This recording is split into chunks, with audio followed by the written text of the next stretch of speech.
ઘણો સમય માંગી લે ને એવું કામ ઢોસાનું છે. ઢોસા તો ભાવે બહુ બધાને, પણ એને ઘણીવાર બનાવતા વાર લાગે અને ક્યારેક આથો સરખો ના આવે તો ઢોસા પણ સરખા બનતા નથી. દાળ પલાળવી, ચોખા પલાળવા, પછી આથો લાવવા મૂકવો, ઘણો બધો સમય માંગી લે છે. આજે આપણે એકદમ ઇન્સ્ટન્ટ ઢોસા બનાવશું અને આથો લાવવાની પણ જરૂર નહીં પડે, એકદમ ક્રિસ્પી ઢોસા બનશે. તો ચલો ફટાફટ આપણે એની શરૂઆત કરી દઈએ.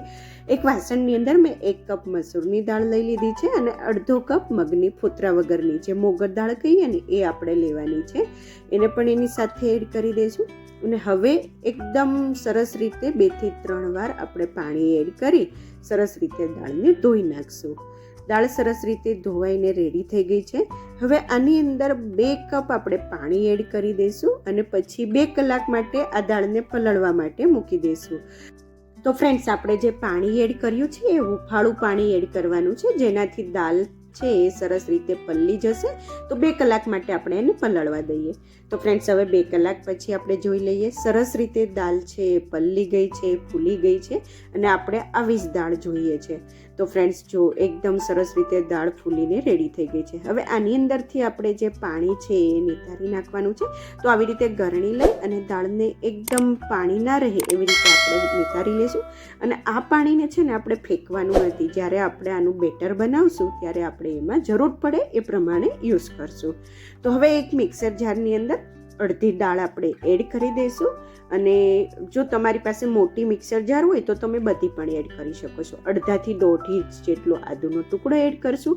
2 થી 3 લીલા મરચાં એડ કરી દઈશું. તમારી તીખાશ જે તમને ટેસ્ટ પસંદ હોય એ પ્રમાણે એડ કરવાનું. અડધી ચમચી જીરું એડ કરશું અને હવે એની અંદર 1 કપ જેટલું આપણે ખાટું દહીં એડ કરશું. એનાથી એકદમ સરસ રીતે ઢોસાનો ટેસ્ટ આવશે.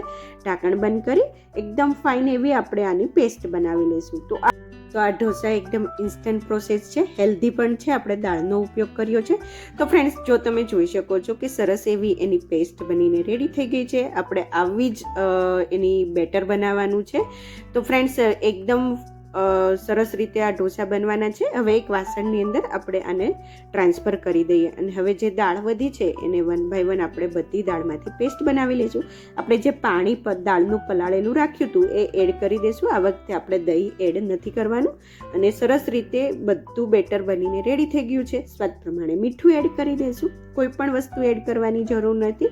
સરખી રીતે મિક્સ કરી દઈએ અને 5 મિનિટ આપણે આ બેટરને હલાવવાનું છે. સરસ રીતે એને મિક્સ કરતા જશું એટલે એકદમ પ્લફી એવું લાઇટ આ બેટર થઈ જશે. જો આવું ઘટ બેટર રાખવાનું છે અને ચમચામાં ચોટે એવી રીતે આપણે એનું બેટર રાખવાનું છે.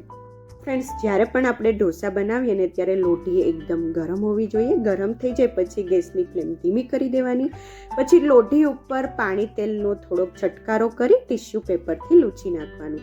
આ પ્રોસેસ થઈ જાય પછી જ ઢોસા બેટરને આપણે લોઢી ઉપર સ્પ્રેડ કરી દેવાનું. તો આવી રીતે હળવા હાથે આપણે બેટરને એડ કરી અને સ્પ્રેડ કરતા જશું. પછી 1 મિનિટ પછી થોડુંક તેલ અથવા બટર અથવા ઘી પણ તમે સ્પ્રેડ કરી શકો છો. અને પછી શેજવાન ચટણી લગાવશું. તમે ઢોસા ચટણી પણ લગાવી શકો, મૈસૂર મસાલો પણ લગાવી શકો અને ઉપરથી આપણે થોડીક ડુંગળી, મરચાંના કટકા, કેપ્સિકમના પીસીસ અને થોડીક કોથમીર અને પાલકને આપણે સ્પ્રિંકલ કરી દઈશું. તમે કોઈ પણ ટોપિંગ આ ઢોસા ઉપર લગાડી શકો છો. આપણે ઢોસા મસાલો બનાવવાની જરૂર નથી. એકદમ ટેસ્ટી એવા ઢોસા બને છે. તો થોડીક પાલક, કોથમીર બધું નખાઈ જાય પછી જો તમને પસંદ હોય તો ઉપરથી થોડુંક ચીઝ સ્પ્રિંકલ કરી દેવાનું. એકદમ ટેસ્ટી એવા અને ક્રિસ્પી ઢોસા બને છે. ઇન્સ્ટન્ટ બની જાય છે.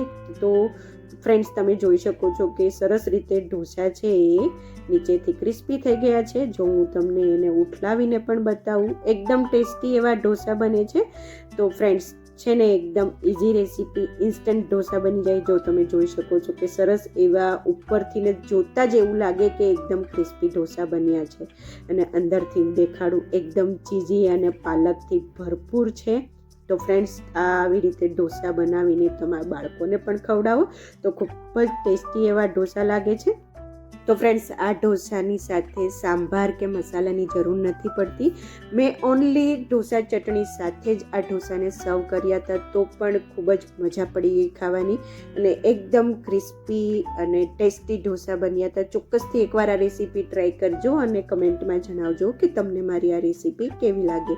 અને હા ફ્રેન્ડ્સ, તમને જો મારી રેસીપીઓ પસંદ આવતી હોય તો પ્લીઝ લાઈક કરજો, શેર કરજો, સબસ્ક્રાઈબ કરી બાજુમાં રહેલા બેલ બટનને પ્રેસ કરી દેજો, જેથી તમને મારી નવી નવી રેસીપીઓનું નોટિફિકેશન મળતું રહે.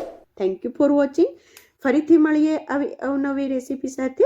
ત્યાં સુધી બાય બાય.